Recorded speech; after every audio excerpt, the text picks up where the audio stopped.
Congress party मुझको ticket दे, मैं स्मृति ईरानी को कम से कम 50,000 वोटों से हराऊंगा। ये आप चैलेंज। और स्मृति ईरानी अपना नामांकन पत्र वापस न लेने तो कहना। गांव की भाषा में कुकुर कहते हैं, कुत्ता जैसे मालिक के दरवाजे पर बैठ के दुम दुम दुम दुम दुम दुम दुम हिलाता है, ठीक उसी प्रकार आज की मीडिया हो गई। आप लोग सरकार से सवाल नहीं, सरकार की चापलूसी करने का काम करते हैं।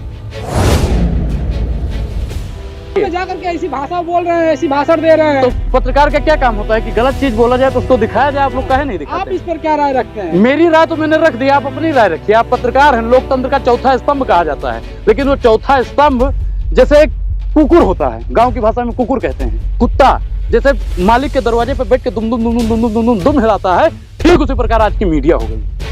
आप लोग सरकार से सवाल नहीं, सरकार की चापलूसी करने का काम करते हैं। क्या अगर हम लोग बुलाते हैं, सरकार जवाब ही नहीं देती है, हम लोगों का डिजिटल मीडिया का जवाब नहीं देती है। आप लोग सवाल भी नहीं करते। अनुराग ओझा जी, लगातार कहा जा रहा है जो राहुल गांधी डर गए स्मृति ईरानी के आगे, इसीलिए नहीं चुनाव लड़ रहे हैं वो अमेठी से। एक चीज बताएं, राहुल गांधी जी चुनाव लड़ेंगे? अनुराग ओझा कहता है, स्मृति ईरानी को खुला चैलेंज देता है कि कांग्रेस पार्टी मुझको टिकट दे, मैं स्मृति ईरानी को कम से कम 50,000 वोटों से हराऊंगा। ये आप चैलेंज। और स्मृति ईरानी अपना नामांकन पत्र वापस न लेने तो कहना। यह अनुराग ओझा का दावा है।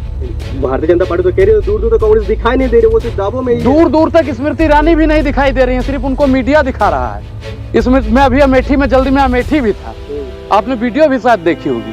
तो आप बताइए कि मैं वहां पे ढूंढ रहा था, वहां पे मुझे स्मृति ईरानी नहीं दिखी, लेकिन मुझे स्मृति ईरानी के रोड के जो गड्ढे थे वो गड्ढे जरूर दिखे। गड्ढा मुक्त सड़क नहीं हुई है तो कहाँ हुई है? चलिए हम आपको दिखाते हैं, चलिए हमारे साथ अमेठी आइए, महसूस करिए जिंदगी की ताप को। मैं ले चलूंगा स्मृति रानी की गलियों तक आपको।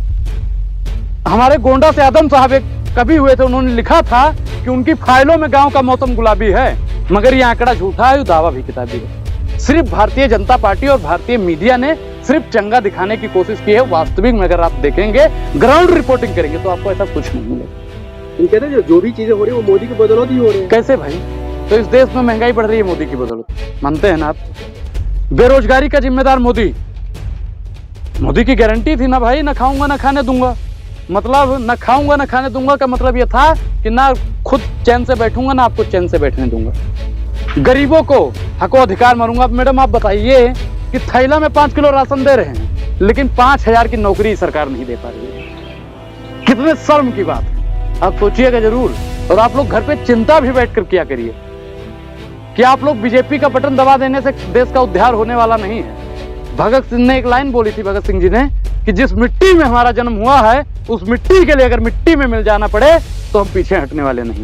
लेकिन आप लोगों ने अपने वजूद से, अपने स्वाभिमान से, अपने आत्मसम्मान से और देश के संविधान से समझौता कर देने का काम किया। तो मोदी जी आए एक बार हमारे सामने, उन्होंने कहा था कि 2 करोड़ रोजगार देंगे। 2 करोड़ रोजगार तो साहब नहीं दे पाए, लेकिन 2 लोगों को उन्होंने रोजगार दिया, अडानी जी को और जयशाह जी। अडानी और जयशाह को ही रोजगार इस देश में मिलेगा। अगर मैं भी गृह मंत्री का बेटा होता तो शायद अनुराग ओझा को भी रोजगार मिल जाता। ठीक।